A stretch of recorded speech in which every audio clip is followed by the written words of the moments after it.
Welcome to Ian Cinema, your destination for endless entertainment and unforgettable movie moments. Discover exciting films, inspiring stories, and cinematic journeys across every genre. Whether you love action, drama, thrillers, or timeless favorites, there's always something waiting for you here. Sit back, enjoy the experience, and let Ian Cinema bring the magic of movies to your screen. The Running Man, 2025, is a science fiction action film co-produced and directed by Edgar Wright, who also co-wrote the screenplay with Michael Beale. It is the second adaptation of Stephen King's 1982 novel, following the 1987 film version. The film stars Glen Powell as Ben Richards, a desperate contestant forced to participate in a deadly reality television competition.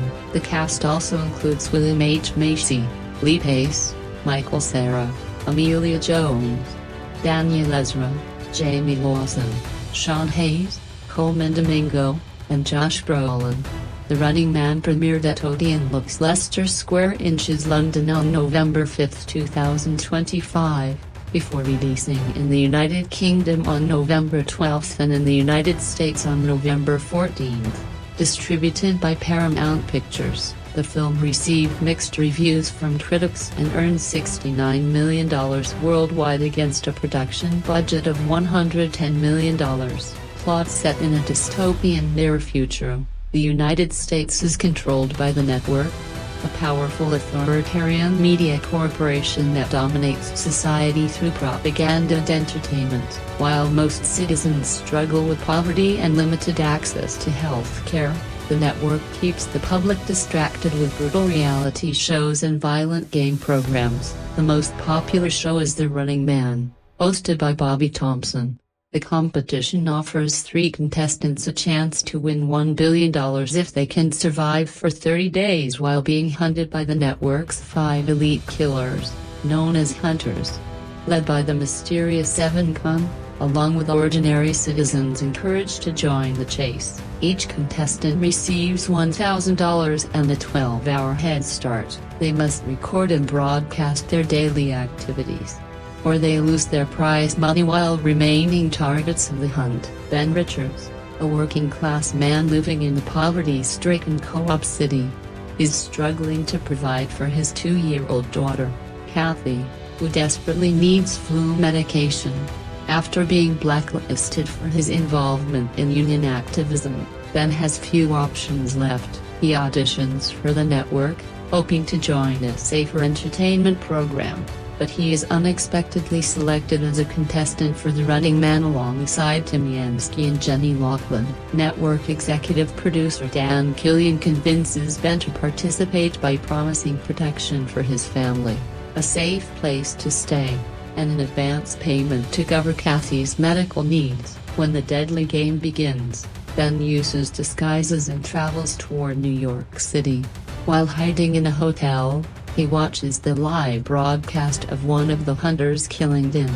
As the pursuit continues, Ben's fear and suspicion grow stronger, knowing that every moment could be his last. In Boston, the hunters and network soldiers track Ben to a hotel, leading to a violent confrontation that ends with an explosion killing 8 soldiers. During his escape, Ben is taken in by anti-network activist Bradley Throckmorton, who tries to expose the corporation's lies and manipulation. Ben records a message revealing the truth about the network's actions, but the broadcast is replaced with a fake deepfake video that makes him appear violent and unstable. The deception turns public opinion against him, even causing Bradley's own mother to throw him out of the house. Bradley later sends Ben to Derry, Maine to meet Elton Parakis, another activist who plans to guide him to a hidden bunker where he can survive the rest of the competition.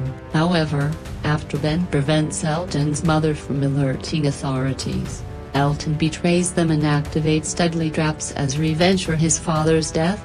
Ben and Elton escape in a buggy, but their journey ends when Kong kills Elton. Ben crashes the vehicle into another hunter on a bridge and escapes by falling into the river below.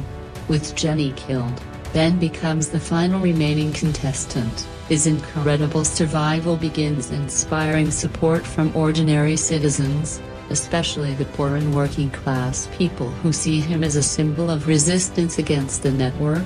Traveling north, Ben discovers that the location of the supposed safe bunker has been destroyed by a new development project.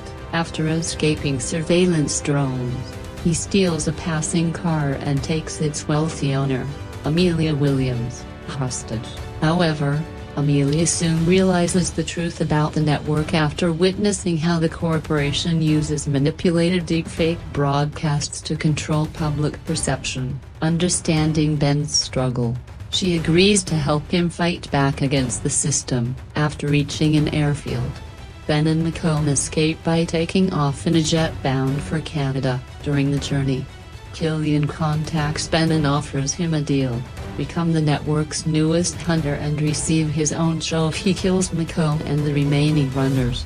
To gain public support for Ben's transformation into a hunter, the network broadcasts fake footage showing Ben's wife and child being murdered. Furious and determined to fight back, Ben turns against the hunters, disguises himself as part of the flight crew, and eliminates them one by one. McComb then reveals that he was once a runner himself and accepted Killian's offer after nearly winning the first season of the show. After killing McComb, Ben helps Amelia escape to safety using a parachute, while also sending her away with Eldon's revolutionary pamphlets.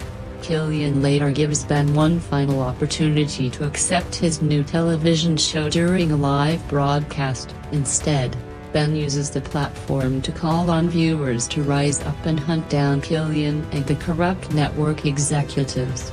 The network takes control of the jet and redirects it toward their headquarters. They then broadcast a fake deepfake video showing Ben threatening to crash the plane into the building, causing authorities to shoot it down. However, Ben survives thanks to the aircraft's emergency auto-ejection system. Sometime later, Bradley releases a video challenging the network's official story.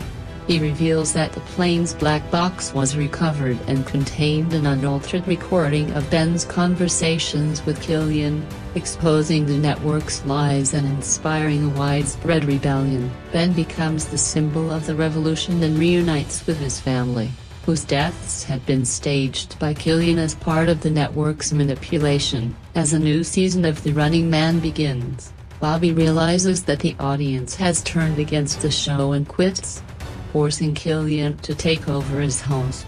When a riot erupts, Ben emerges from the crowd and finally takes revenge by shooting Killian. In 2017, Edgar Wright expressed interest in directing a new adaptation of The Running Man, based on Stephen King's 1982 novel rather than the 1987 film version.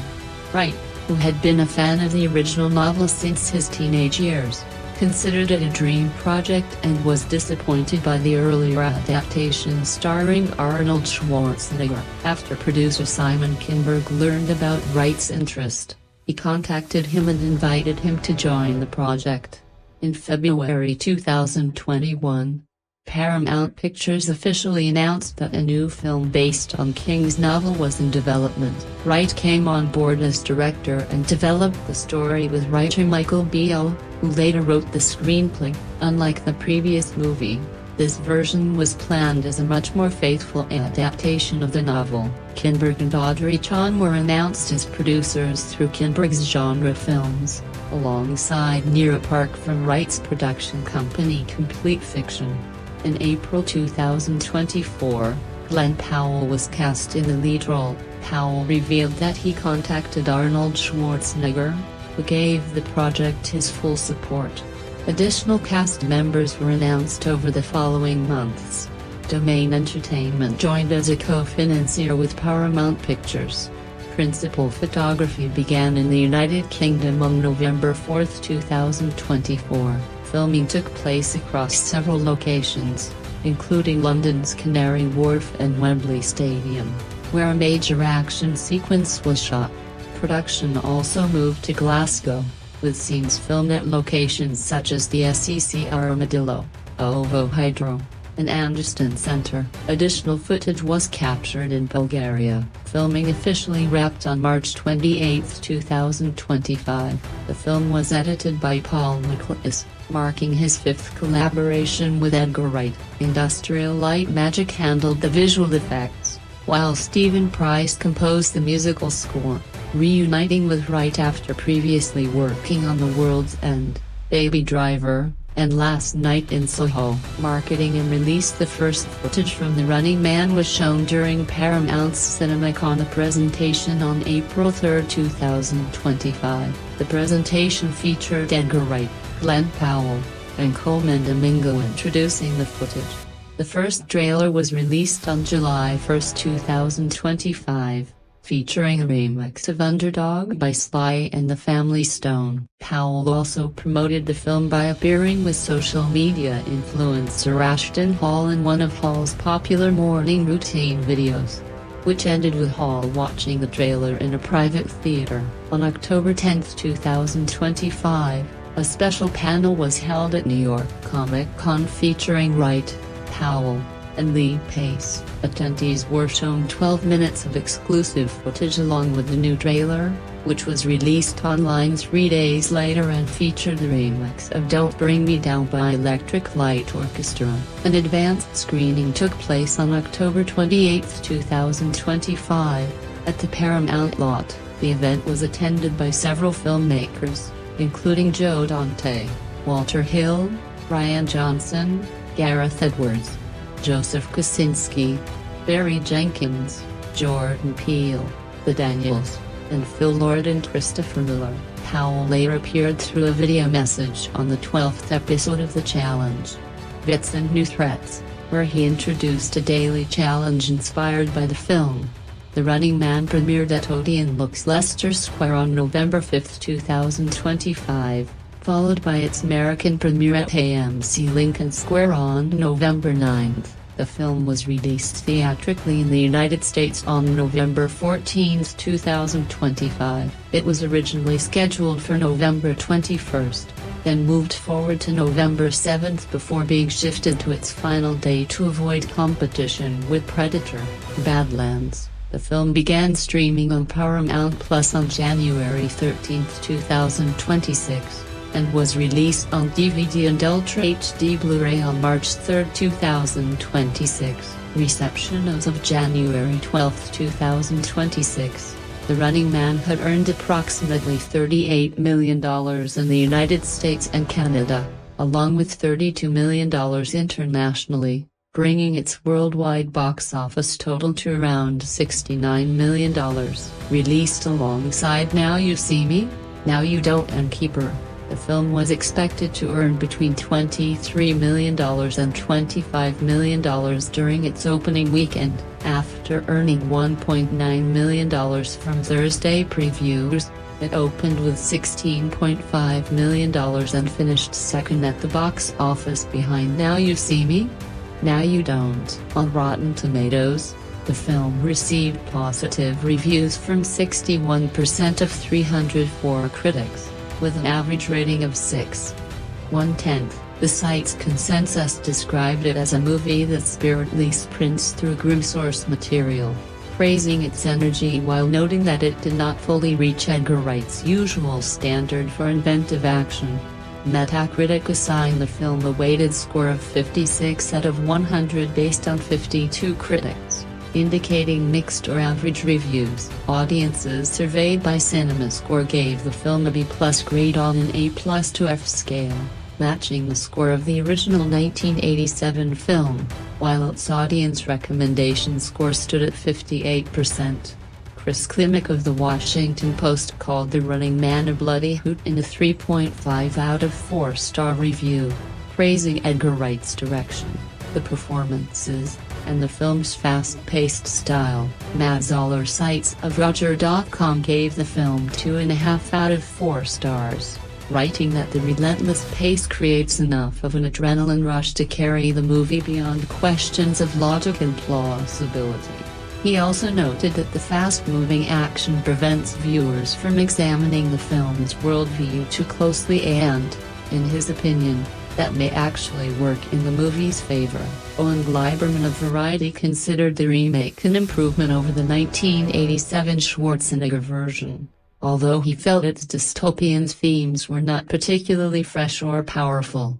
He argued that after decades of dark science fiction films, dystopia has become the natural atmosphere of our imagination. Meanwhile, Peter Bradshaw of The Guardian awarded the film 3 out of 5 stars, describing it as a retro-futuristic, steampunk-inspired thriller that remains energetic and entertaining throughout. He also praised Edgar Wright's confident direction. In an NPR review, Linda Holmes highlighted the irony of the story. Originally written by Stephen King in 1982 and set in an uncertain future America, the film's dystopian world now feels surprisingly close to real-life issues seen in 2025, including extreme wealth inequality, widespread poverty, unaffordable health care, environmental damage, corporate greed, and human rights abuses. Stephen King himself supported the adaptation, calling it a bipartisan thrill ride. He approved the screenplay changes and believed the movie successfully captured the central idea of his novel,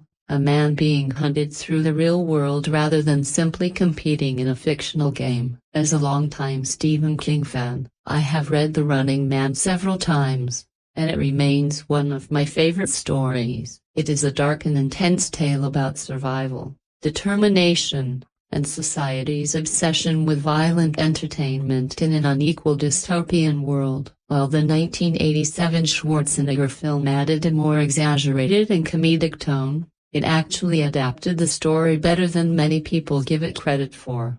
A remake was never really necessary, but audiences were promised that this version would stay closer to King's original novel. So, does it succeed in that regard? On the surface, yes. However, claiming that this adaptation captures the themes and message of King's story better than the 1987 film would be inaccurate. In many ways, this version is also quite cartoonish, featuring exaggerated performances and a sometimes absurd storytelling style, especially during the final act. While it follows the events of the novel more closely, I believe it struggles to capture the deeper ideas and atmosphere that made King's story so compelling. Visually, the film is impressive, shot in the United Kingdom, including extensive locations in Scotland. It looks polished, stylish, and cinematic. The production design effectively enhances the world building and supports the film's themes. However, the soundtrack feels forgettable, which is common in many modern films. At first glance, this appears to be a well-made movie that successfully presents a fractured, divided society similar to the one described in King's story. The characters and performances are solid, though not especially memorable. Glen Powell proves he can carry a film in this leading role, bringing energy and intensity to Ben Richards. Josh Brolin is excellent as the villainous antagonist, a ruthless television executive who values ratings and profits above human life. Colman Domingo brings charisma as the host of The Running Man, while Lee Pace delivers a threatening performance as the main hunter. Michael Cera adds a strange and unpredictable energy as the rebellious outsider who assists Richards. The cast clearly has talent, and everyone does the best they can with the material provided. Unfortunately, the film itself often fails to match their performances. Surprisingly, the movie becomes slow and tedious at times, especially considering the type of story it is trying to tell. The audition process, which is a major part of the novel, feels ordinary and lacks excitement on screen. The action sequences are limited, and when they finally arrive, they rarely deliver the impact expected from an action thriller. A quick editing near the end weakens what could have been an intense hand-to-hand confrontation. There are explosions, chases, and moments of action, but they do not come together smoothly. At times, it feels like the director was creating a dark comedy drama and occasionally remembered that the movie was supposed to be an action film. Perhaps the biggest weakness is the film's excessive length, which hurts its pacing.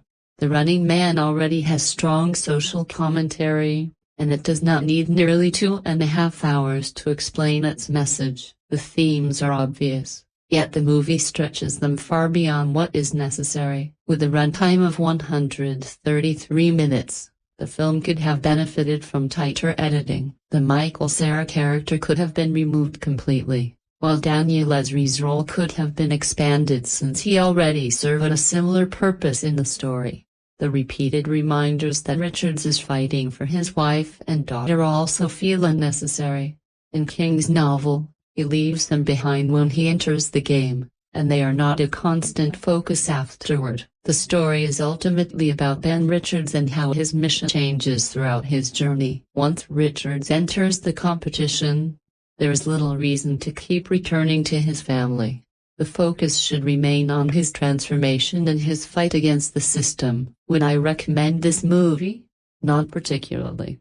The original story is darker, more daring, and more impactful than this adaptation. The 1987 Schwarzenegger film remains more memorable, offers stronger action, and features more engaging characters. This version may appeal to viewers who believe that being closer to the source material automatically makes the film better even without having read the original novel. If that is the kind of experience you are looking for, then you may enjoy this adaptation. However, for fans of Stephen King's The Running Man, this remake may feel like a missed opportunity. However, if you're not, other than the occasional witty line or brief burst of action, there's nothing here for you. Edgar Wright's remake of The Running Man, based on the Stephen King novel about a game show where citizens are hunted by assassins on live TV, hits the ground running and rarely stops. The relentless pace generates enough of an endorphin rush to power the movie beyond plausibility nitpicking. It also prevents the audience from probing its worldview too closely up to a point. That's probably for the best. Although with this adaptation of King's book is dirtier and nastier than the 1987 film version, it's not much more insightful about the nihilistic emptiness and the cruelty of modern life. The more a distance you get from it, the more it falls apart. Glen Powell brings also early, coiled energy to the lead role of Ben Richards. Ben lives in an apartment the size of a Tuacargargia with his wife Sheila Jaime Lawson Fasteners and their baby daughter Hasa, chronically ill but can't get the care she needs because medicine is expensive and the wait for treatment is endless. Sheila works long hours at a sleazy joint that might be a brothel or a strip joint. The place is oddly discussed but never seen and is considering doing a vaguely defined favors for the Malay clientele to make tips. She's having to earn twice as much as she used to because her husband is unemployed again. He's been fired from multiple jobs for insubordination and anger management failures. Ben is not a criminal. Although he's about to be smeared as one, he's a decent guy with a strong moral compass who hulks out on behalf of others who are being bullied. Because what used to pass for democracy has devolved into a corporate dictatorship that only believes in privilege and domination. Ben is angry every waking moment. His dreams aren't much fun either. The Ben Richards of the 1987 film version, played by Arnold Schwarzenegger, was also a slandered man of principle, a police helicopter pilot who had refused an order to fire on food couriers. Ben decides that the only way to raise the money to rescue his family is to get one of the many popular gamma shows that ask contestants to risk humiliation and injury for cash prizes.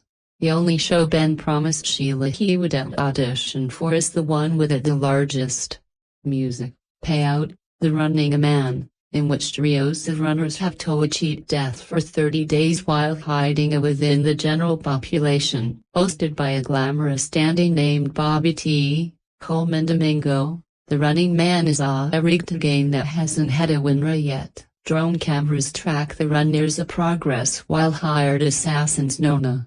Music, as hunters try to kill them, and as citizens collect money for ratting them out. There's an app for that. The show's creator and executive music producer Dan Killian, Josh Brolin. Thinks Ben Hossada. Music. Stuff to be the first a permitted winner because of his mercurial personality and opposition toward the powers that be. At first, Thea portray him as the chiseled white Millie version of the welfare queens of 1980s American vernacular. The Lichwo didn't appreciate his employer's generosity. Music. When rather taking handouts that earn an honest living and whose laziness is killing his baby. He bid the hand that fed him. Bobby Tahaller's stoking the mob's fury because that's what dogs do. Sheila's vilified as well. She and the baby have to be relocated so bloodthirsty viewers want to murder her and the infant. Undaunted, Ben follows his gut instead of the tainted advice offered by Killian and patches into a secret network of mutual aid providers, including a guns and equipment dealer, William H. Macy, a pro-runner podcaster, Daniel Ezra, and a gadgeteer, Michael Cera, who's obsessed with avenging his father, a murderer dissident. As he's proved in everything he's directed, but especially in Thea's so-called Cornuto trilogy, Shaun of the Dead, Hot Fuzz, The World's End. Music. Wright is a brilliant craftsman who prides himself on making every line and a shot count. This film is more evidence of his gifts as a showman. The information delivery montages have that a Hot Fuzz snap. The soundtrack, supervised by Kirsten Lane, is stocky with deep music. Cut bangers. The chases and fights are cut for speed and impact by Wright's regular editor, music. The appropriately named Polemacas. Nevertheless, this is a rare case where you might emerge from the theater wishing the movie had been longer or had at least slowed down more often to develop the characters. The supporting players that Ben meets on his bloody journey are all quite promising. And the actors playing them make a vivid impression from the instant you meet them, but the arcs they've been given are rushed through at such velocity that even the most potentially powerful moments, such as Sarah's character being forced to choose between staying alive and avenging his dad, don't sink in. Bennett could have been treated with more care, too.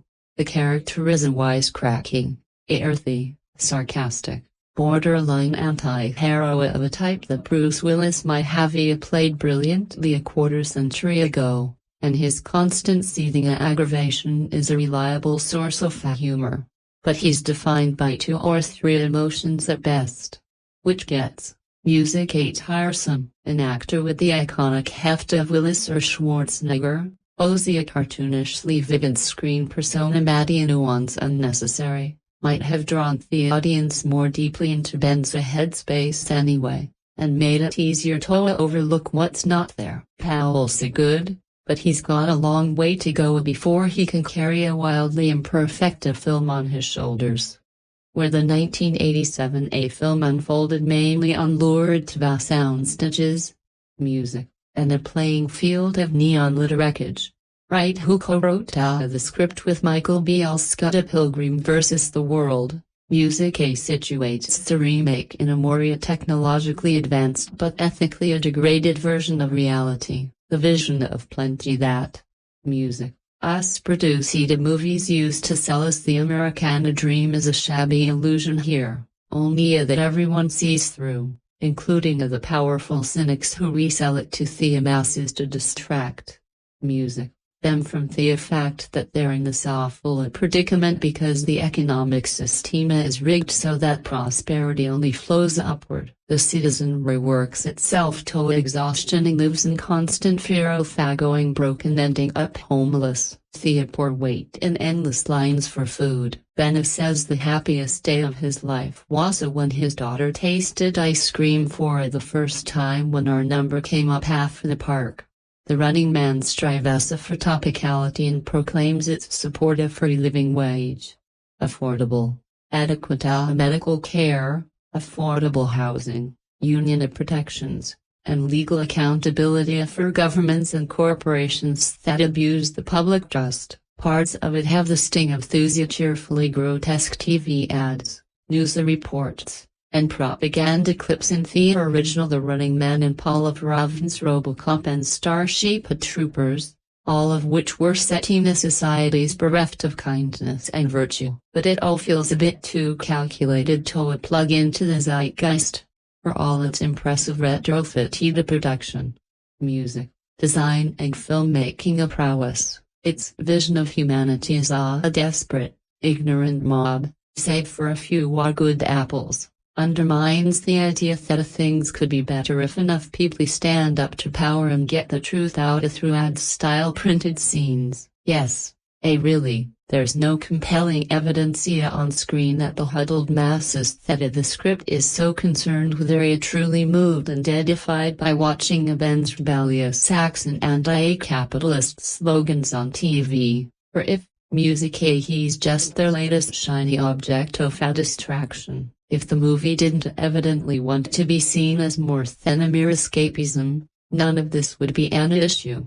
But it does, so it is. By the time the final credits roll, The Running Man can't help but feel like less of a madcap send-up of a corrupt society than another product of it, made with the idealistic goal of undermining the machine from inside, but getting ground up in its gears. Anyway, The Running Man is one of the most appropriately timed movies I've ever seen. As my son is currently studying dystopian novels in his language arts class, the film's story revolves around a family that can barely afford food and is unable to afford medicine for their sick child. The main villain of the film is a greedy fascist game show producer who runs the country through mass surveillance, propaganda, fear, and violence. And here's the crazy and terrifying part. Stephen King wrote the original novel in 1982 and set the story in the year 2025. Synopsis: Ben Richards,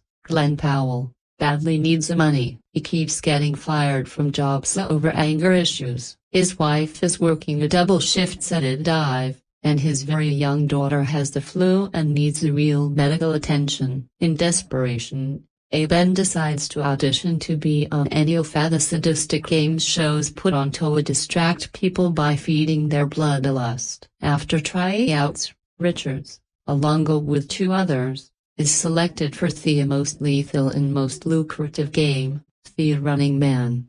At first, Richards refuses to participate in the game, but show producer Dan Killian, Josh Brolin, convinces him to do it. The rules of the game are simple and are described to the audience in a loud and flamboyant manner by show host Bobby T. Colman Domingo. The entire country is the game area.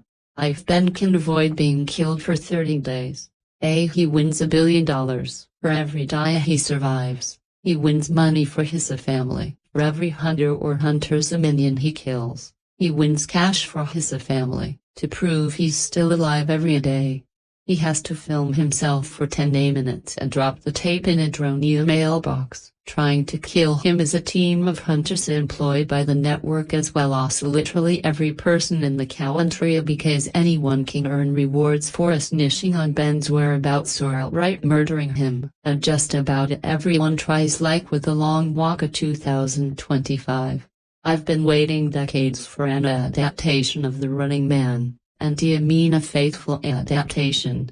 While the 1987 version featuring Arnold Schwarzenegger was enjoyable, I watched it dozens of times as a kid. It had almost nothing in common with the novel. Plus, it was definitely a B-movie. Music had a distinctly 80s action vibe and was very Arnold. It's been about 30 years since I read The Running Man, so many of the details are fuzzy. However, I recalled the major points and they all seem to be present in music of this new film, and I definitely remember the rules, which are identical to them. The rules are what made the novel so intriguing, and I was ecstatic that the film kept them intact. The idea of having to survive for a month and not being able to trust anyone in the country is so much more interesting than Arnold being chased around an empty few blocks of a game set by a couple of ridiculously dressed muscleheads. and the inclusion of the daily tapes is vital to the underlying social commentary regarding a fascist surveillance state controlling everyone. Besides the plot being well executed, the acting and action are truly exceptional. All of the supporting cast is great.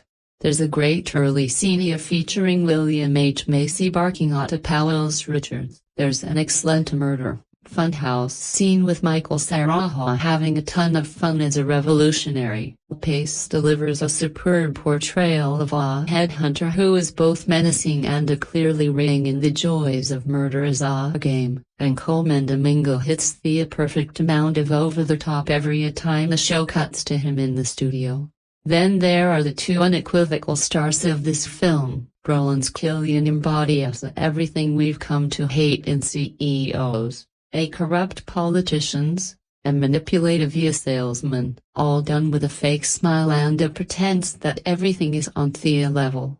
Powell is even better as Richards. Not only does he have to convince us of Richards' pure, unadulterated anger, but he's also a caring and compassionate human worth rooting for. And boy does he ever convince us. I know the Oscar awards typically overlook movies like this. But Powell's performance is definitely deserving of that level of attention. If none of that is of particular interest to you and all you care about is the action, this movie has you covered. There are car chases, explosions, booby traps, gunfire, helicopters, drones, and the Powell doing some naked rappelling off a rooftop. That's right, ladies and gentlemen, there's music. Beefcake to go with all the death and destruction, and it all looks great. The only complaint I have is with the end of the climax. Compared to the book's ending, the film pulls its punch a little bit.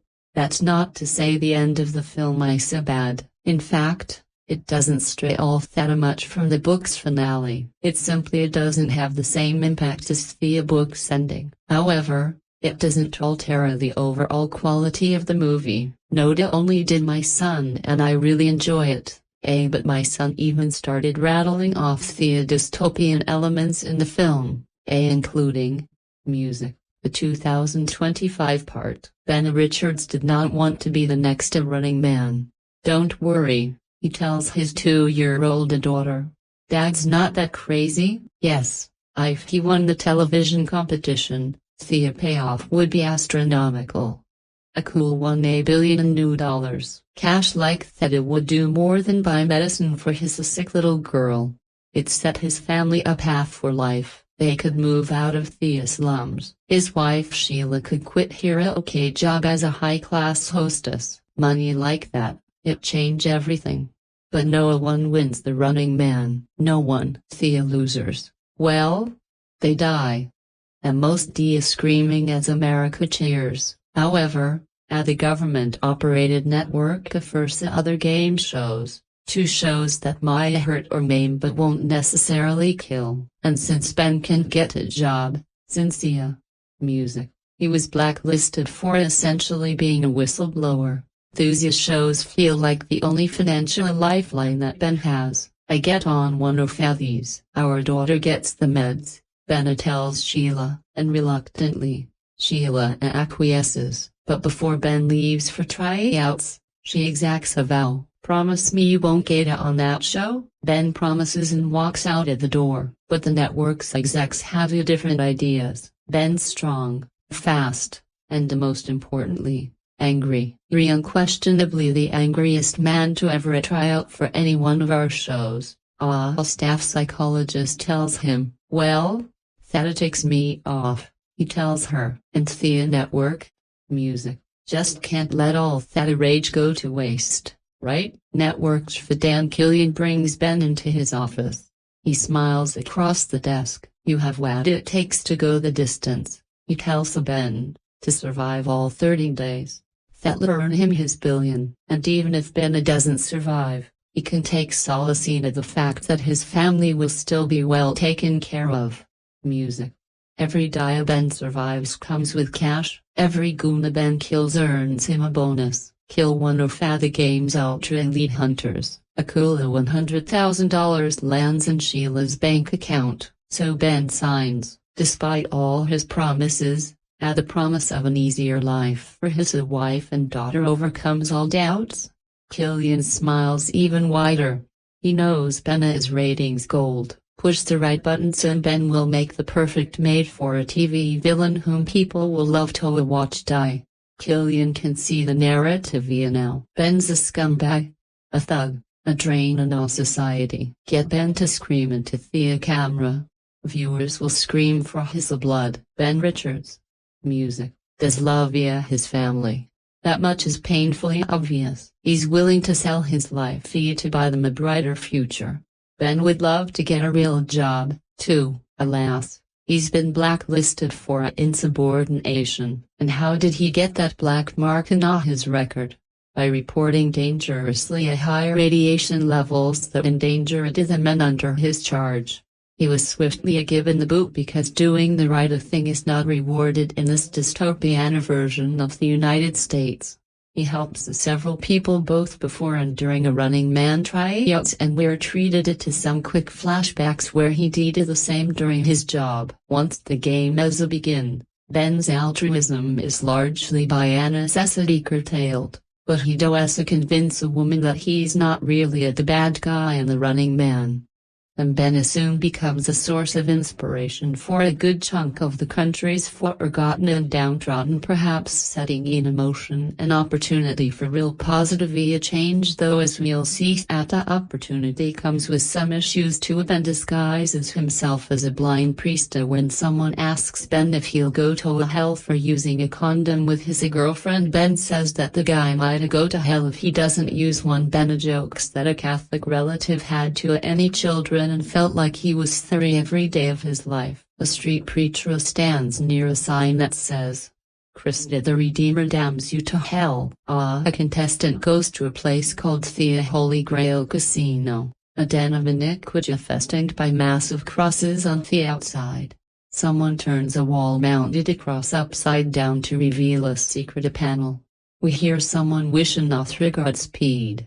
In a video documenting an earlier Running Man competition, one of the competitors lies in the midst of several naked women, their privates area pixelized. Music. Another contestant, apparently a lesbian, hangs out in a glitzy nightclub filled with women, many of whom wear very little. One such scantily clad woman performs on a pole. Ben spends quite a bit of one sequence wearing just a towel. When Running Man killers circle the building he's in, Ben is forced to leave via window, taking the towel off at one juncture. We see his exposed rear end. Sheila works as a high-end waitress, hostess serving rich clientele.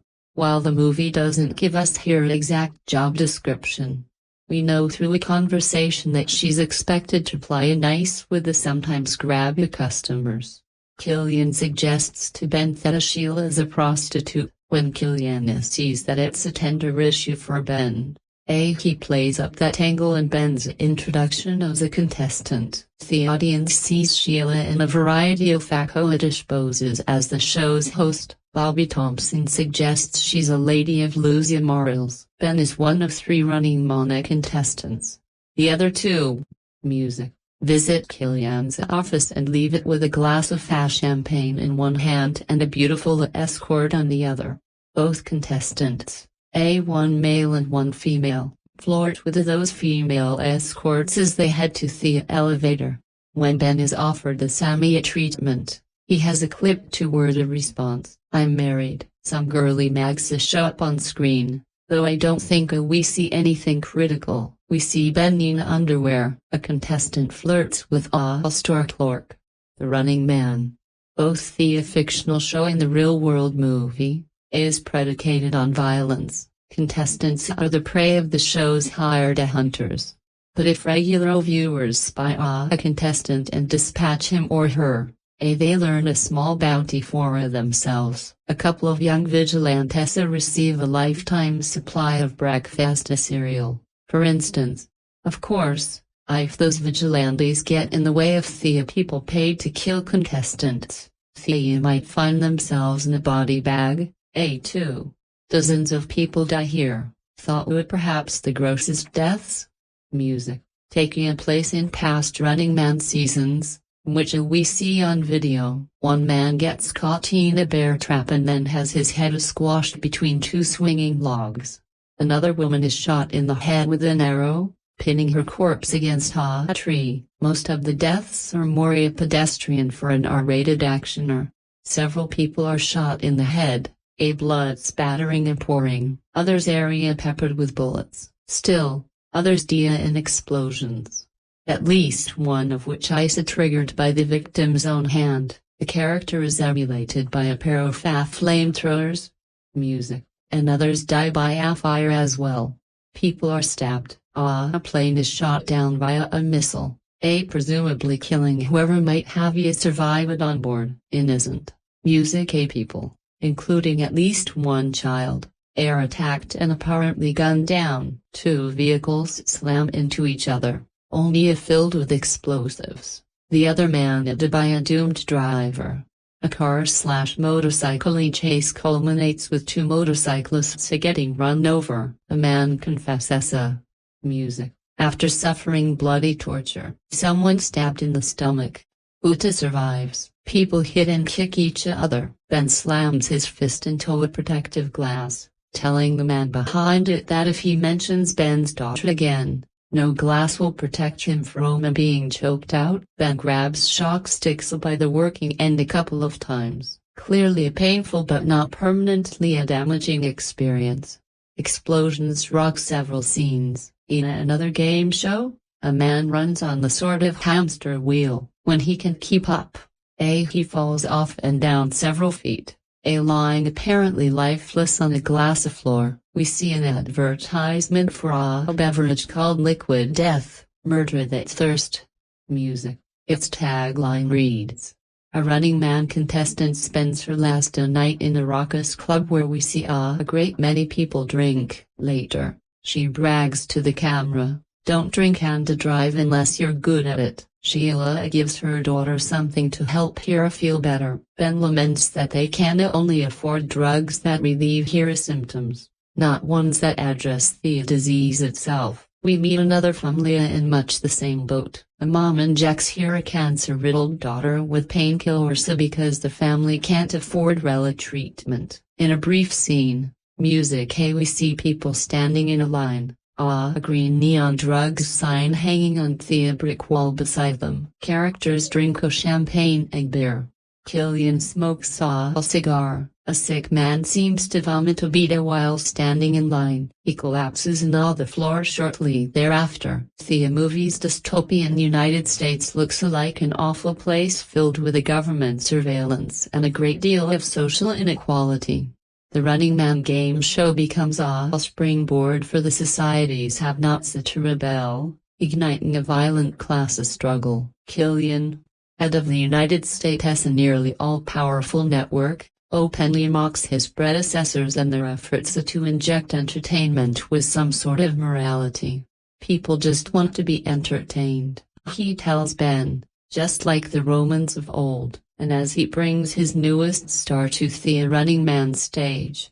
Music, he says, a welcome to the modern Colosseum. The Running Man, the film, not the fictional show, takes satirically metagrade on many things.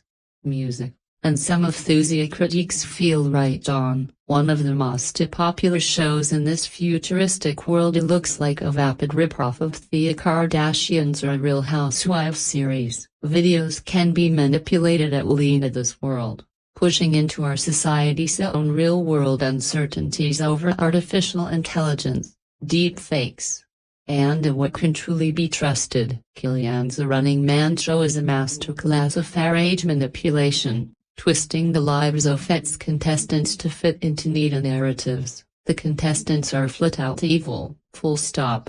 Therefore, it's up to the viewers to catch these dastardly villains and help bring them to justice. As such, The Running Man show plays in hate, fear, music, and vieweristic desires, the basest elements of our natures. It embraces the Colosseum and it tells the audience that their lust for blood is a good thing. Or as the show's host says, Their American right, the Running Man plays as the ghost of a Christmas yet to come, seemingly warning us of a future that could be. But Haida offers us its own coliseum of entertainment. And it too seeks to stoke some rage. The movie condemns the bloody voyeurism, but of course, it follows those floating fictional cameras wherever they go. Ida deplores how Killian et al. Demonize the less fortunate and degrades into a brutal revenge fantasy wherein the story's villains receive no due process, much less mercy. Both versions of the Running Man love to chastise horrific excess, all while showing us every last crumb of it. Based on a 1982 book by Stephen King and the 1989 film adaptation starring Arnold Schwarzenegger. Music. This running mana feels a little retro itself. This sci-fi story comes with a satirical axe to a grind, not unlike, say, Starship Troopers or RoboCop. It's loaded with action and schizo R-rated content. Ben Richards is at the end of music. It's rope. Having lost yet another job and been blacklisted by the mega corporation that controls all aspects of society. Music. He's desperate to find a way to provide for his family, including his sick daughter. With his display of righteous anger, TV producer Dan Killian sees him as the perfect candidate for the current season of The Running Man. A reality show where the contestant wages his life for a chance at financial freedom. He simply has to stay alive for 30 days while being tracked by a group of hunters that are raided by audience tips. Director Edgar Wright has a wonderful track record for making interesting films, so it's hard to tell just what went wrong with this one. As background, I've never read the original novel or seen the Arnold Schwarzenegger version. So this review is from an outsider perspective. The movie sets up the story quite well visually with a dystopian world controlled by the singular network that controls everything from energy to healthcare to entertainment. Amusingly, the red and logo on SO headquarters looks similar to a certain media titan, but I digress. It portrays an America in the not-too-distant music a future with advanced technology, but is still populated by regular old humans. The rules of the game are laid out well with the risk and rewards clearly defined for Richards and the audience. All of the setting and background elements work well in creating a world for the story to work in, aided by good production values. Let's get to the parts that don't work. First, the characters are downright dumb. This is sad given Wright's former movies. Music where even the dim-witted have their moments. Richards is being pursued by deadly hunters with a money-hungry public assisting via hotline, yet, he has no qualms about standing in front of windows in plain sight. And that, music doesn't just happen once. It sucks the desperation and believability right out of the story. Other plans to thwart the hunters are filled with pitfalls that could have been avoided. While partially presented as a satire of America's love of game shows and reality TV, it doesn't have much bite. One of the referenced programs is The Americanos, a thinly veiled take on various Kardashian-style shows that is both tame and dated. Perhaps it would have been amusing a decade ago, but is unlikely to hit home with the movie's target audience. Speed the Wheel is a combo trivia and a physical challenge that may have been edgy at one time, but real game shows are so prevalent that it's not sharp enough. Promotional bits for Fun Twinkie cereal failed to land. Even The Running Man itself has had real-world counterparts. In addition to a plethora of TV shows and movies with similar themes going back to The Most Dangerous Game and the more recent Hunger Games movies. Music 2025 just gave us another King adaptation with similar themes, The Long Walk. Next is Glen Powell's portrayal of Richards. The movie tells us that he's a very angry man, but his performance comes short. For Seinfeld fans, there's a memorable scene where Jerry is challenged to show that he can get angry, but his friends don't buy it. I have that same general reaction to Powell. Music. when he's trying to portray those kinds of emotions in the movie, whether it's his natural smile or a genial style.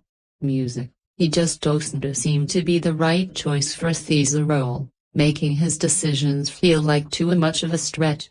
That isn't to say that normal men can be driven by a circumstance and anger, but his portrayal feels closer to the beginning stages of that tipping point than the end. Josh Brolin plays the main foil, music.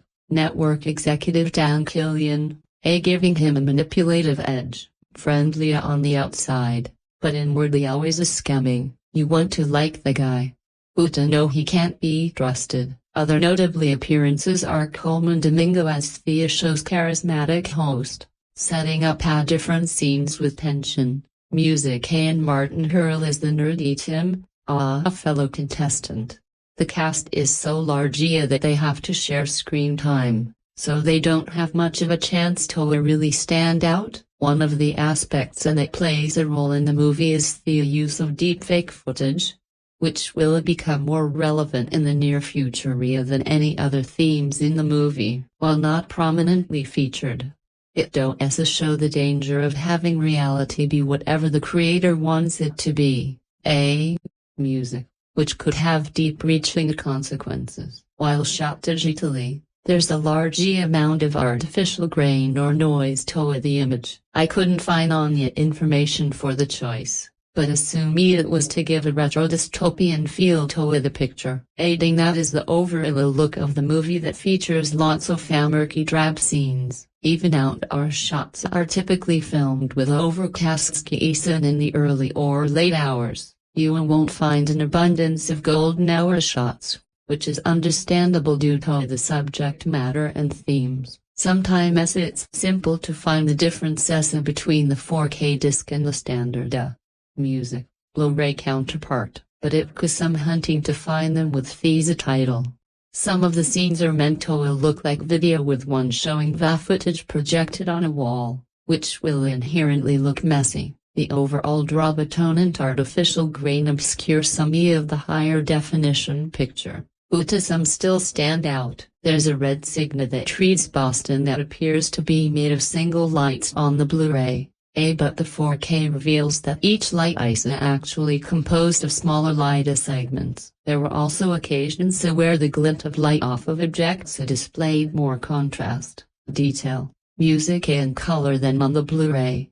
These instances are rare, and in a blinded test, it would be tough to tell theme apart when watching at normal speed. The editing is of the tight and fast variety that can make it a challenge to fully understand what's happening while in the midst of action. Outcomes are clear, so it doesn't harm the story. Instead, it just feels chaotic. The Atmos soundtrack easily passes my bird test. At least if you count whirly birds. There weren't music. Many instances where flesh and bloods were prominent overhead, but Topa speakers are frequently active. Helicopters often appear with panning while the hunt is on, as are the surveillance drones that monitor the action. Tops are also used for music with some panning action between the speakers, which is relatively uncommon for most soundtracks. The score features a standard orchestral background music, heavy with drums and strings, occasionally supplemented with the horns. As is common for Wright's films, songs are used as a scoring element, but not to the point they were in Baby Driver. Dialogue is clean and clear throughout. Bass is strong and powerful when needed. The discs are packed with tons of extras to the point where I ran out of time before watching all of them. The audio commentary offers close-up captioning, which I don't recall ever seeing before. Wright Powell and writer Michael B. all have a fun time reliving the different moments that went into making the movie. They all show a great amount of love toward the project. The in-world TV show excerpts and promos offer a good collection of the various clips shown in the film and more. Music. This is a fantastic example of adding extra value to a package. Stephen King's 1982 novel, The Running Man, imagined an authoritarian America in 2025. ruled over by a gigantic corporation that controls the flow of information while keeping the underclass in its place. Unless they qualify as contestants on one of the violent gamma shows aired on the all-powerful and networks-free platform, which serves up a mix of propaganda, Real Housewives adjacent inanity and gladiatorial spectacle to entertain the masses and to discourage them from thinking about how ruthlessly the system is stacked against them. The book's time frame now. Music converges with our own, while the distance has also shrunk between the dystopian world it depicts and a present-day reality. The Prussian-King's Sci-Fi volume, originally published under the pseudonym Richard Bachman, is undeniable. Its contemporary relevance should translate to a heightened sense of urgency. But Edgar Wright's update of the 1987 Arnold Schwarzenegger vehicle of the same name, while it has no shortage of action and adrenaline, ends up feeling hollow. It also fails to erase lingering doubts about Glen Powell's viability as a leading man. Written by Wright with his Scott Pilgrim vs. the World collaborator Michael Beale, the new version hews far more closely to the source material than its predecessor, but the jokey qualities and irreverent personality that have energized Wright's best films sit somewhat awkwardly against the grim picture of class and wealth inequality, poverty, inadequate healthcare and oppressive law enforcement. It's somehow both fast-moving and lumbering. Exciting, music and numbing. I was with it for a good while, but it wore me down. Ben Richards Powell has a spotty employment record with reports of insubordination frequently earning him a pink slip. As a hothead who was blacklisted by his last employer for intervening to savvy co-workers in a life-threatening situation and now desperately needs work to buy meds for his sick 2-year-old daughter, a flu strain is one of several things killing off the poor who struggle to meet the high cost of pharmaceuticals and frequently must settle for temporary relief from black market drugs. Reluctant to let his exhausted wife Sheila Jaime Lawson work back-to-back shifts waitressing at a seedy club for wealthy men, Ben makes an impulsive decision to apply at the network for a spot on one of the shows. Sheila makes him promise he will not sign up for the ultra-violent top-rated contest, the Running Music Man, which offers $1 billion in prize money that no one has ever gotten far enough to claim. Even the tamer shows are cause for concern, like Spin the Wheel, which puts squeeze of contestants in a large hamster wheel that accelerates with every incorrect answer, resulting in injuries or worse. An unrecognizable Sean Hayes plays the jeering host, Gary Greenbacks.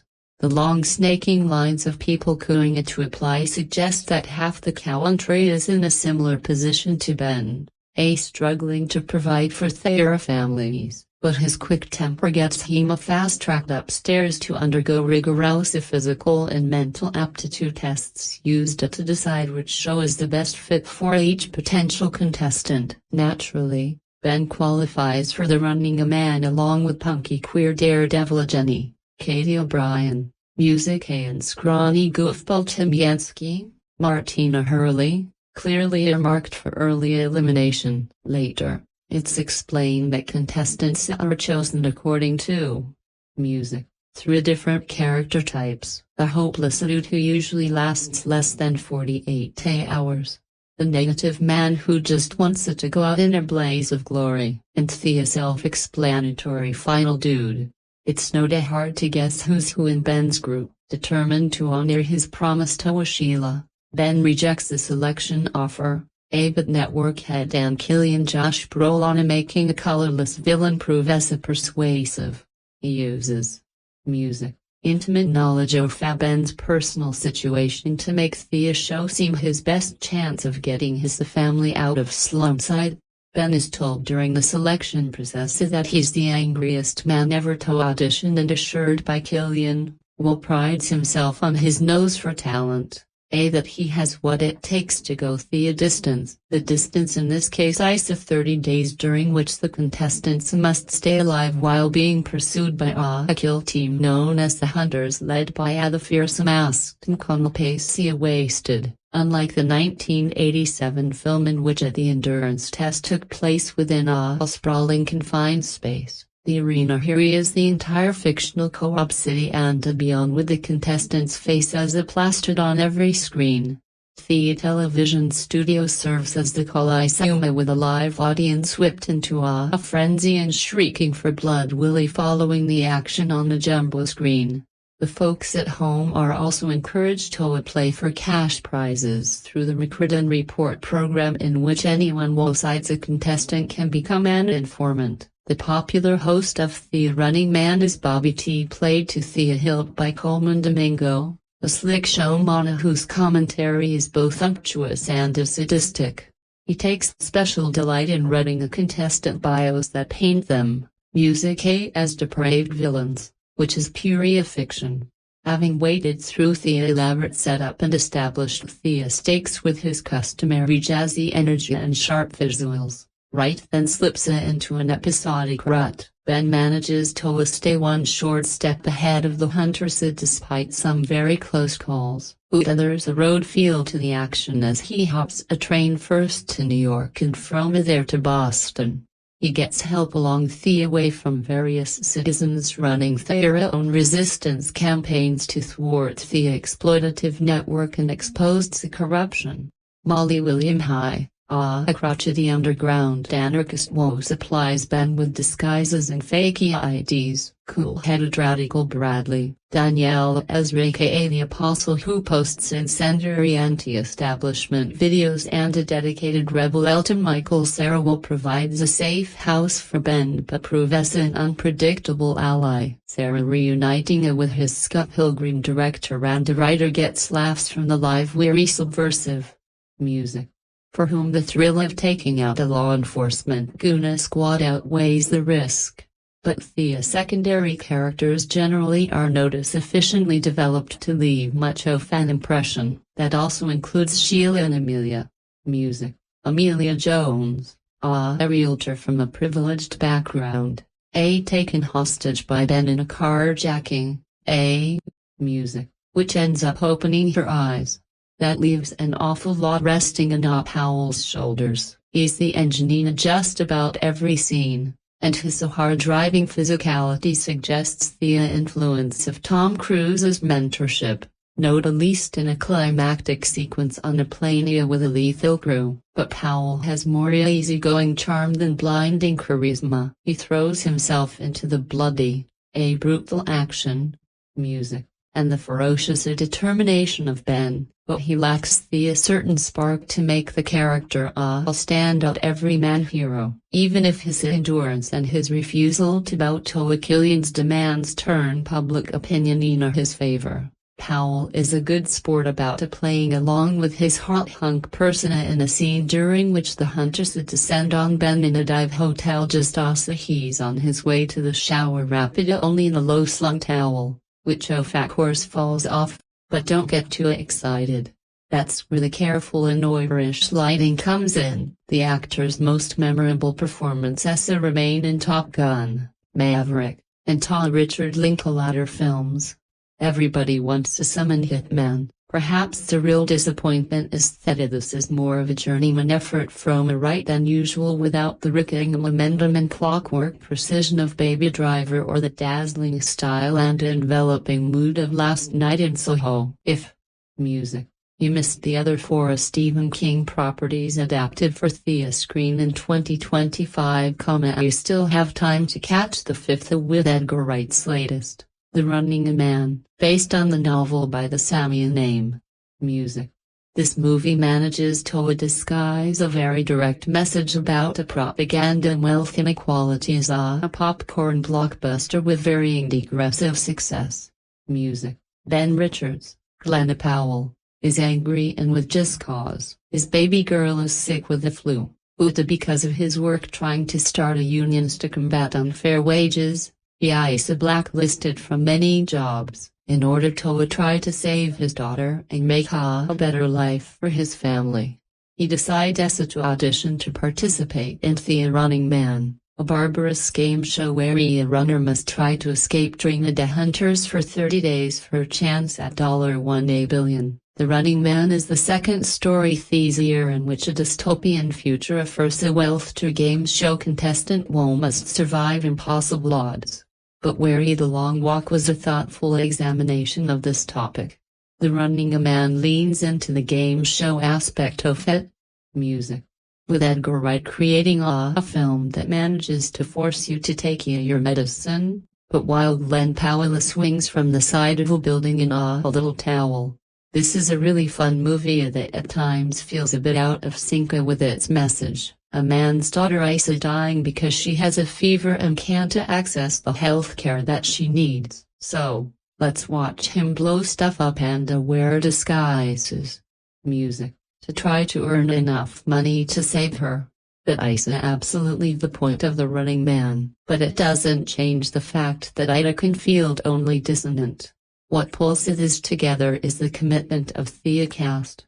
Powell is a star at a time when it's hard to really be a star, and he is surrounded by so many other great performances. Colman Domingo as game show host Bobby T has brilliant energy. Josh Brolin plays network exec Dan Killian with an amazing blend of false sincerity and a smarmy egotism that is perfect. Daniela Bradley is music. Fantastic as the conspiracy theorist running a podcast to expose the games. And Michael Cera as Elton Paracus absolutely owns the screen for his brief scene. Amelia Jones felt a bit miscast in her role. Music. And Katie O'Brien was wildly underused. Overall the performances are spot on. There are a few times when the film pulls its punches in ways that are a bit disappointing. But overall, The Running Man is a solid adaptation that feels incredibly timely. At the very least, it's a good reminder that if you're being told that it's good for masked goons to hunt down the worst of the worst. Music. Maybe it's important to think critically about who is giving you the information and what they gain from making you believe them. Edgar Wright's 2025 adaptation of The Running Man brings Stephen King's dystopian vision into a sleek modern action thriller. It is a strange mix of spectacle and a missed opportunity. Set in a near-future United States, ruled by a media network that pacifies the poor with violent cameo shows, the film follows Ben Richards, played with solid charm by Glen Powell, as he is coerced into the Lara competition to save his sick daughter. Powell brings grit and determination to the role, making Ben both sympathetic and compelling as he navigates a deadly landscape populated by professional hunters and a bloodthirsty public. Josh Brolin is suitably menacing as Dana. Music. Killian, the charismatic producer who manipulates the game for maximum ratings, while music. Lee Pax masked hunter Evan Conn adds a cold, a methodical threat that keeps the tension high. Supporting turns from Michaela Cera, Amelia Jones, and William H.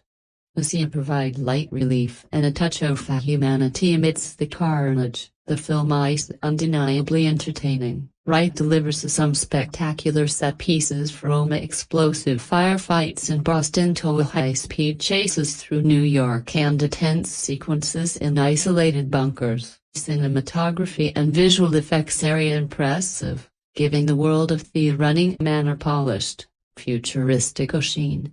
While the pacing rarely lets up, the narrative manages to balance personal stakes with wider social commentary, highlighting economic disparity and the dangers of media manipulation without feeling too heavy-handed.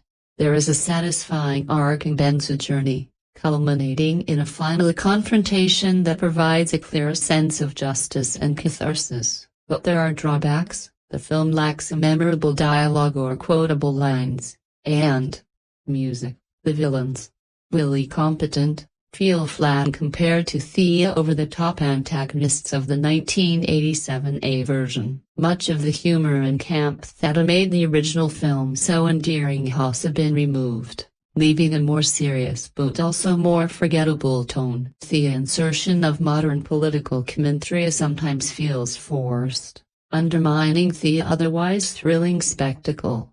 Preference of the original. Music. These changes make the remake feel unnecessarily sappy and polished, stripping away much of the charm that gave the music. 1987 Running Man. Its cult status. The Running Man is a slick, fun film with solid performances and plenty of action, but it suffers from being a remake that removes the soul of its predecessor.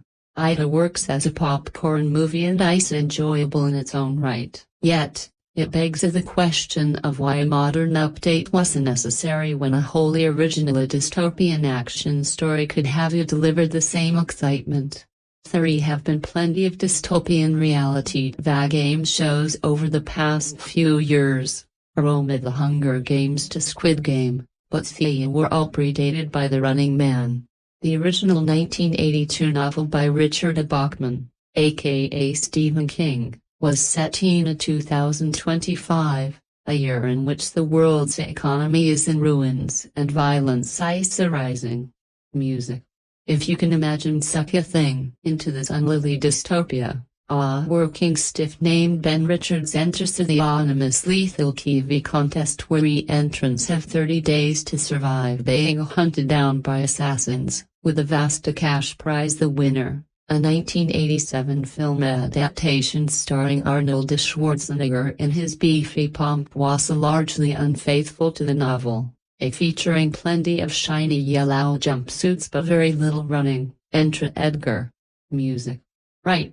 Now back in full Hollywood mode after previously spending a night in London. 2021's Last Night in Soho. Wright's take from a script co-written by the director and his Scott Pilgrim scribe Michael Beale retains so much of King's original source material, even down to the postable self-tapes, which contestants must send in every draw of the contest. No uploading to the cloud here, where this year's other Bachman King adaptation.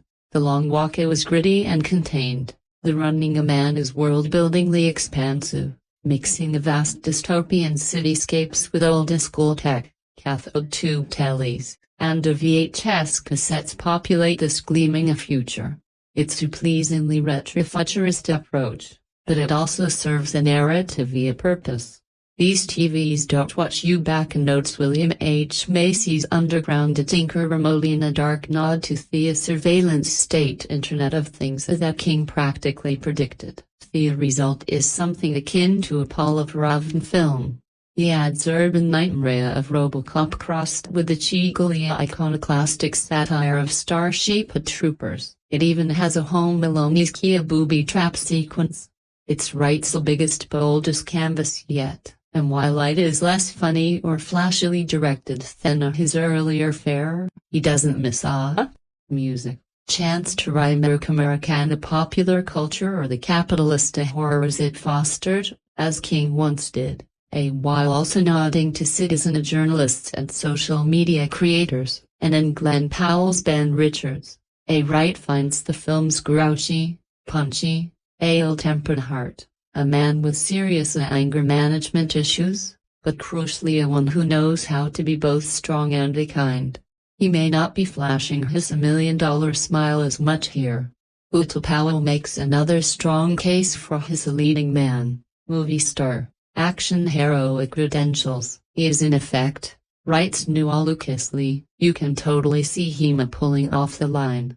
The only thing separating me from her is the 2-minute essay it's going to take to kick your ass. 4 years following the release of Last Night in Soho, executive producer and filmmaker Edgar Wright, the Three Flavors Cornuto trilogy. Don't Scott Pilgrim vs. the World, Baby Driver. Last Night in Soho's back with another passion project, as his first adapted work in years since Scott Pilgrim vs. the World and the Adventures of Tintin.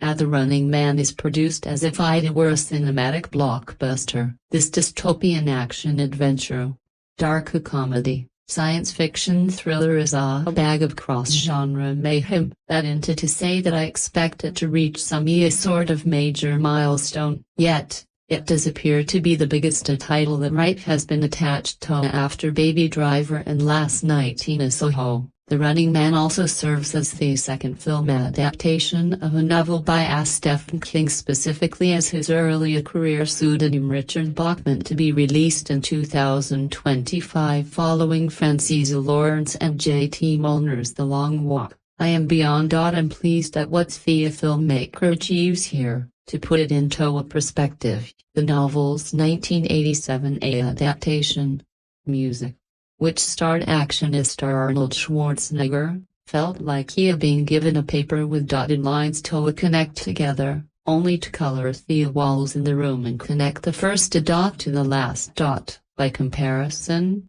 the second adaptation connects the dots and creates a purposeful image that deserves to be hung in Heaven's Museum. Oddly enough, I see Wright and Beale's decision to adapt their interpretation of King's novel in an interesting juxtaposition with Bong Joon-ho's Mickey 17. Bong, who has previously been named in the special thanks of Last Night in Soho's end credits, viewed his film as a satire of a political entity and the people who run it, Music, rather than a focus on resource management, which the source material, that is Edward Ashton's Mickey 7, dealt with. Mickey 17 and The Running Man are both film adaptations that center on indispensable albeit vital protagonists. The difference is that Wright and Beale hit the nail on the head when it comes to King's three major themes in The Running Man: the effects of high pollution, television,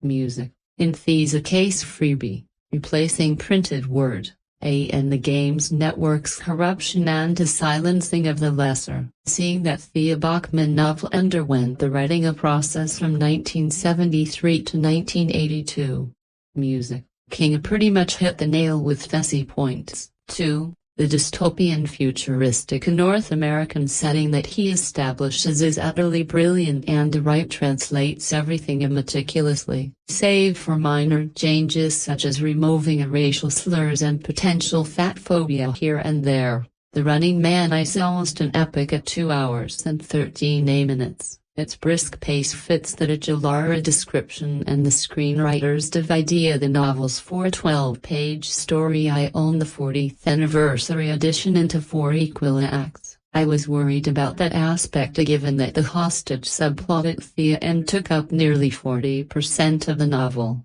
Such is the magic of Wright and Beale. Also The Running Man, with its visual language and style. The film's superficial appearance is intended as melodramatic to the point that it requires a darkly comic element to balance the genres to avoid a totally bleak nature. Fate and destiny are two words that shockingly do not appear in any of Bachman King's 101 chapters. I rooted for the protagonist to last a whole 30 days and off foot, only for him to 911 the games and network building. To my surprise, the narrative beats in The Running Man were executed so well. I eventually coped with the fact that Ben Richards, Glen Powell, just might perish in the adaptation. The word association and the hologram de Rorschach blot tests illustrate the futuristic world in which he lives. In fact, the opening act perfectly demonstrates what is written in the novel's initial 21 pages. That alone provided promise that the production was placed in all the right bombs. The running cam tape machine concept, which contestants must video record 10 minutes of their day twice daily, excited me. However, I do appreciate the addition of rovers floating spherical cameras following contestants, almost as if pulled from the pages of George Orwell's 1984. Music. How this contributes to the challenge of runners evading recognition and escaping a capture. The succeeding subplots were adapted just as perfectly from brothers Stacey, Angela Gray, and Bradley Throckmorton. Daniel Esri living under similar circumstances to Richards and his family. Music. to Richard's taking Bajoa woman Amelia Williams Jones hostage and on board an aircraft. Bradley's The Apostle gimmick is a new development for this film. I really enjoy his meta-commentary on The Running Man as a cameo show, what it symbolizes, and what it demonstrates. His real rules of The Running Man felt like I was watching a Scream film. Uta for action flicks, the adaptation cites of 3 types of runners: the hopeless dude, the negative dude, and the final dude. These archetypes do apply to a slasher horror scenarios, so that into too far off, right? And Beale's shooting a script lays down the groundwork for what is essentially King's narrative. Torpedo with the building blocks that comprise a more modern taste of The Running Man as a whole. Its prolonged inclusion of Richards' wife Sheila, Abigail Lawson, and their infant daughter Kathy. Alyssa Ben. Sienna Ben is an interesting detail. Instead of utilizing them as a fleeting memory in Richard's story, his return to them is the end goal of his trek away from danger. This venture traverses a different emotional path. Removing the tragedy of losing a single mother and a brother at a young age. The additional detail regarding Kathy's missing baby sock adds to the sentimentality of Richard's ethos as a husband and father figure. The Hunters also have a larger presence in the film, led by masked Evan McCone. Lee Pace, as this hitman Posey actually fulfills their roles in tracking down the runners. That's more entertaining than merely displaying Richards as an overly suspicious man on the run throughout the United States. Unfortunately, the co-writers developed 2 of several hunters, although I believe that's a fair trade if they also have other lead and supporting characters to concentrate on. You add music, in place of auto. The autopilot system in the final chapters of the novel is a small instance of Williams behind the wheel of a self-driving car. This detail lends a realistic credence to the evolution in our digital technology. At an epoch wherein our public and private personal information is fabricated through artificial intelligence, falsifying Richards' words should impress us disheartening, music and repugnant. One day, the entire world will realize this. The inclusion of free television programs highlights the narrative's theme on the media's exploitation and control of people. Speed the Wheel, Change from Treadmill to Bucks, is a game show about a contestants jogging on human-sized hamster wheels while attempting to answer trivia questions. Music Americano is a parody of Keeping Up with the Kardashians or whatever the heck their show is currently titled that Ia felt was a jab at reality television programming and how asinine's existence is. Yet, the cherry on top lies in the product placement used in occasional scenes. The Liquid Death commercial featuring the Running Man host Bobby T. Colman Domingo got a chuckle out of me. Moreover, Music Richards being offered a Monster Energy drink in the middle of a serious conversation is absolutely hilarious timing. Greed via capitalist labor isn't necessarily spotlighted in the novel. To be precise, it's the laboring of human bodies itself that drives people to behave as they behave. Ultimately, the theme of the media ruling over the world is incredibly relevant to current events. Corporate heads and executives are ironic that Paramount Pictures is distributing this film pulling the news and the government's strings hits closer to home. It's easy to lie and twist words as a form of sinister rhetoric when you know what music consumers want. The Games Network covering up for radioactivity giving children cancer parallels the fact that politicians and billionaires deny ongoing climate change and even ongoing genocides. As I have noted with Osgood Perkins' The Monkey earlier this year, The Running Man features connections to Stephen King music and his Dark Tower multiverse. For instance, having Arnold Schwarzenegger on the front of a $100 bill is worth a chuckle solely for its reference to the first adaptation. Music by Paul Michael Glaser and Stephen E. D'Souza. I doubt that version exists in the same reality as the current The Running Man. Regardless, it is a music. Need a nod. Richards's line, "Have a good night, a day." You know what? Have both. Sounds inspired by comedian Jim Carr's famous quote in The Truman Show? I think it's the fitting. Like Truman Burbank, the character often dips in and out of rooms and buildings away from the audience's eyes. There remain music as a role in the film, however, instead of being the location setting for Void Airfield and a jetport, it serves as the home for Bradley's activist friend Elton Parakis, A. Michael Cera, and his mother Victoria Parakis, Sandra Dickinswain, with the Running Man's futuristic time setting. A. Pennywise the dancing clown is long dead in this reality. On the other hand, perhaps the film takes place in a different reality within the multiverse. There are also stores and establishments alluding to the novelist himself, such as Pac-Man's, whilst Richards travels away from the game's network building via Taxi and Tabby's Diner in reference to King's Hero, inspiration, music and wife. Tabitha Tabby, during Richards's third attempt to mail in his tape recordings. Music composer Stephen Price and music supervisor Kirsten Lane continue to curate a grand soundtrack. I admired what they brought to Baby Driver and last night in Soho. Because of this, I already knew the Running Man's score and song selections would be phenomenal. Underdog by Sly and the Family Stone got me in the proper mood. Do. Music. Heartbreaker by the Rolling Stones is fun and energetic.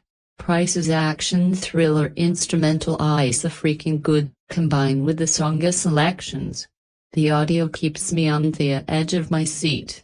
Of course, the soundtrack here is unlike those of the prior two films and needs time to seed with Wright fans and action movie fans. Costume designer Julian Day and makeup and hair designer Sharon Martin's outfitting lets colors pop. The Running Man jumpsuits for Richards and the other contestants are mesmerizing to look at. Likewise, Richards's music disguises serve their individual purposes enough, but don't completely sell anyone on the mystery of his whereabouts. The John Springer look with the fakey mustache, the blind priest with the cane. At some point, he has to laugh at himself and what he thinks he can get away with. Carl Glusman almost looks unrecognizable to me as Frank the Hunter, for most of the film. I confuse him for Dominic Fay with the blondie hair. Even better is McCone's villainous appearance akin to Watchmen's Rorschach, G.I. Joe. A real American hero as Cobra Commander and Marvel Comics Baron Zemo. Treating the antagonist as a former Running Man contestant, weighs on the offer that the network gives to Richards, just as they did in the novel. Production designer Marcus Rowland details set pieces are an example of what I mean when I assert that the Running Man's aesthetics are superficial. I believe Ida speaks to the idea that what is seen on TV isn't always real or true. A cheap hotel building, altered from the novel's YMCA location setting, is a puzzle-like labyrinth with its different floors, rooftop space, and wall facades embellished with neon sign lighting. Richards's movement from the ground floor to the basement and music into the underground sewers is outright cool to watch. I really love that Wright and Beale have him light nudie mags and shelves of gas canisters on fire than simply setting stacks of newspapers aflame. Similarly, the Parakis booby-trapped and hidden room home is a trip. Both of these set pieces are astonishing for the action sequences in a place. To complement the set pieces, a director of photography Chong-Hun Chong is masterful with the camera. He can capture Richards within an interior set piece or linger on him inside the trunk of a moving vehicle. Stunt coordinators Nikki Burke and Darina Prescott and fight coordinator Andrea Rabukin spearhead these sequences with the Powell and his stunt doubles Bogdana Kamkitsky and Bentour skillfully. The avoid plane sequence is tougher due to its compact space, but I still liked it. The same could be said about the Running Man contestant Jenny Laughlin. Katia O'Brien in her attempts to evade Thea hunters. However, her action sequence scene in Las Vegas Holy Grail Casino is overwhelmed by set decorations and a spontaneous lighting. I would love to see a spin-off feature film or short film from her perspective. Glen Powell is making all the right moves to become an old-school bona fide movie star. Even if we're not making them anymore, I'll almost certainly be one. An appearance here by Tom Cruise, The Real Running Man. Oda Powell's latest world premiere feels like an endorsement in that direction.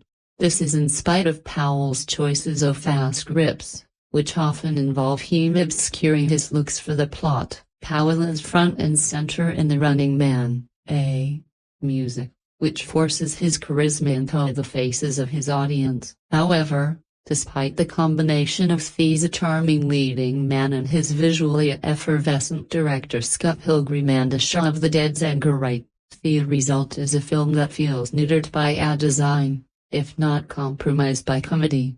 Nominally, this is a remake of 1987's The Running Man from that period between Arnold Schwarzenegger playing a robot for the first time in The Terminator and realizing that's the only character he should ever play with Terminator. Music 8-2. As directed by Paul Michael Glaser, Starsky sidelined as a movie maker, the 1987 version is a fascinating time capsule, endlessly hampered by a rushed script and cheap production values, replete with such ads markers as neon, big bag hairds, and the synthetic whines of Harold Faltermeyer. Aries linear readings make the film more fun than it should be, with the attempted music sincerity of his accented delivery of sitting painfully alongside the violence. Paul Verhoeven would perfect the hyper-violent sci-fi satire with a RoboCop the same year, but both are a world away from this new version, which lacks grit. Both by comparison and in a general credit where music, it's still, The Running Man 2025's narrative cleaves closer to Stephen King's source novel than that of the 1987 version. The basics are still the same. Ben Richards, Powell, lives in the future dystopian co-op city. Music, grim metropolis that veers between obvious London backstreet locations and interior scribe from Blade Runner 2049. Out of desire to improve his family's lot, he enters into the only available chance at sizable additional income, namely entering the most dangerous fashion around, The Running Man. The 1987 film was ahead of its time in its solid depiction of reality television and doctored news footage, whereas such things now seem quaint. Wright and co-writer Michael Beale don't feel a need to update the novel's thematic concerns for a new audience, but they probably should have. We've already entered an age of invasive technology, but broadside swipes at rampant capitalism and omnipresent surveillance aren't going to cut the mustard. The premise of the show is simple. Richards and his fellow contestants have to go on the run, hiding from the show's mercenaries and members of the public hunting them for a bounty. The longer they outrun their pursuers, the more cash they win, increasing. Music, their share for offing any of the mercenaries.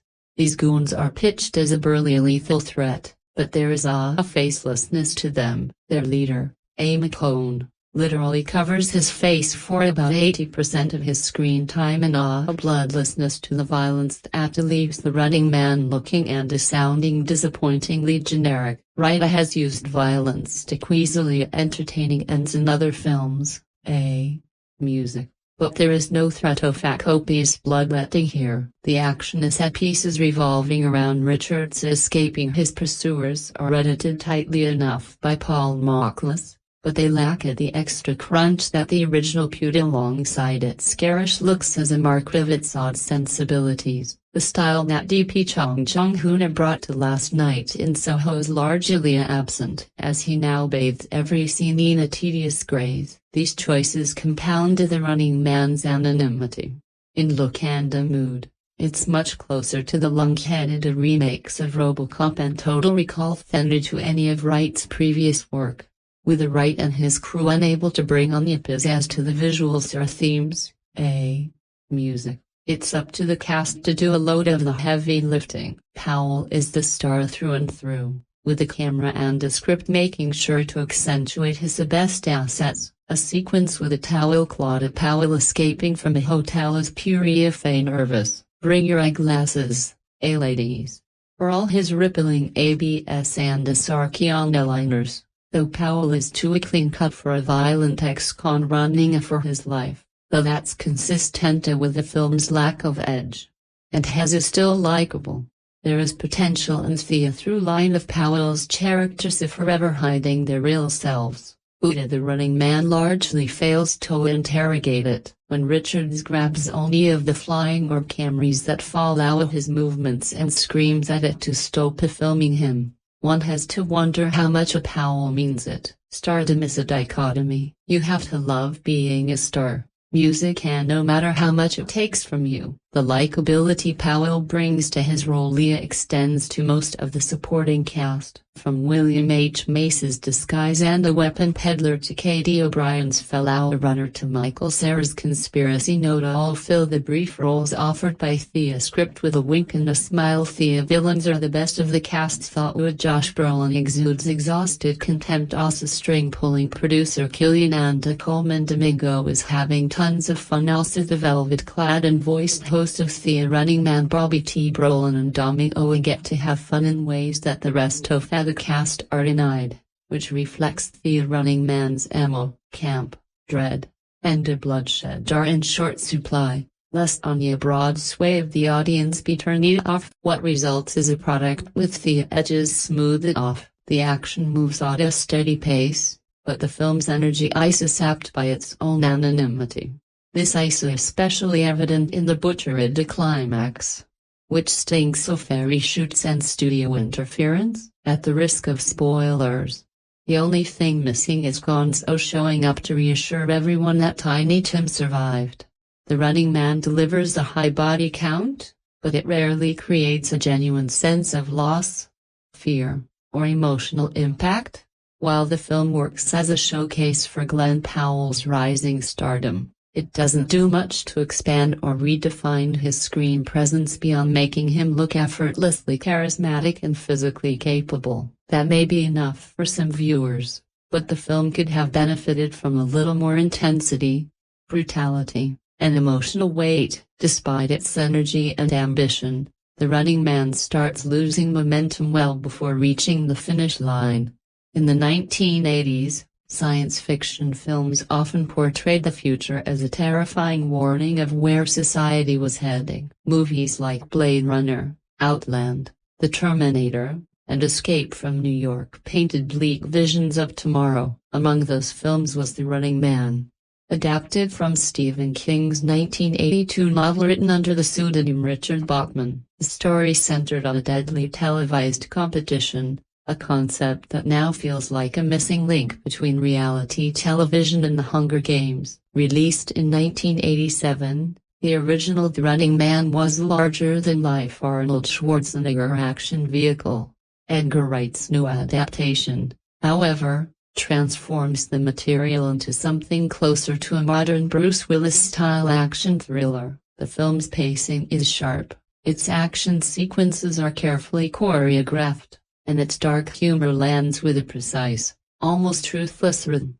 The human drama rarely gets in the way of its expertly constructed chaos. Glen Powell plays a struggling family man from society's lower levels who becomes the unlikely survivor of a brutal televised competition, a deadly game of survival updated for a near obsessed with reality entertainment. With his intense stare, athletic presence, and rapid-fire delivery, Powell captures a character who represents the idea that, in a world as corrupt, violence may become the only way for a decent person to fight back. Born and raised in Texas, Powell knows how to turn his charm into a hardened look of vengeance. Yet, beneath the tough exterior, there is still an undeniable warmth to him. He's essentially performing the role of a cold-blooded action hero, but with a hint of humanity that prevents the character from becoming completely ruthless. Even that, however, reveals one of the film's simpler ideas. What the movie lacks is the kind of excessive visual experimentation that defines Edgar Wright's filmmaking style. Wright has always been a director who takes a concept and pushes it into something highly stylized, energetic, and sometimes overwhelming. His previous film, Last Night in Soho, began as a glamorous tribute to the spirit of 1960s London before transforming into a much darker and more chaotic horror experience filled with extreme visual excess. Compared to that, The Running Man feels far more controlled. It maintains a steady rhythm, holds together structurally, and mostly follows the expectations of mainstream action cinema. However, it's obvious that Wright was drawn to the project because of its fascinating science fiction vision of a retro-futuristic America where violence has become entertainment and society consumes cruelty like a drug to remain distracted and obedient. The film's central idea is that escaping this cycle of manipulation requires one person brave enough to challenge the system and tear it down from within. What feels strange about watching The Running Man today is that many dystopian stories from the 1980s and 1990s were built around the fear of an unknown future. They were warnings about where society could be heading, but modern audiences now live in a world that often feels much closer to those imagined futures. After decades of increasingly dark science fiction and dystopian storytelling, these nightmares have become familiar territory. The shocking impact that once came from these visions has faded because dystopia has become the normal atmosphere of our imagination. And so, when The Running Man introduces its corrupt entertainment empire, the world feels less like a shocking prediction and more like an exaggerated reflection of reality. There's Bobby T, the stylish and charismatic host played by Colman Domingo, smiling with the confidence of a media mastermind who turns immorality into entertainment. Then there's the studio audience, cheering and laughing at every word he says like a crowd straight out of Idiocracy, a society happily celebrating its own downfall.